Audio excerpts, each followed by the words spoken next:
Hi, ang David Murasing.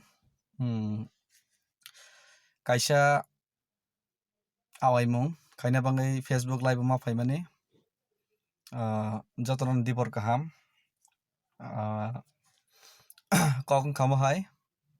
Phartar Hastio o pandemic coronavirus COVID-19 ni jorabo.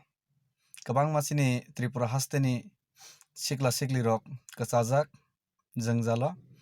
Hingke borokno जों government yafano chini je mansak जों chubanai bangai kaisa Tipra Motha ni 5Lakh Tei decision na halaika 5 lakhs sanction khailika जों chini personal Tipra Motha ni 5Lakh Tei hingke o sep no nana ni bagai chini Tipra Motha ni volunteers te leaders rok bai rok contact ni mano phiaba individually contact khayawoi jotono pal Bangalore Mumbai ba Hyderabad tongnai rok pal khainai karjak yatui khainai norok butup khainai list snamoi contact khaikanke belai ke easy process wngnai tei जों joto per person जों train ticket painani bangai 1000 jora tei जों chubanai hinui जों wansok laika hingke ang khayo government state government tei central government borok bo o jaga bo daktino initiative nanai tei borok initiative nakhang kangke borok permit khaikangke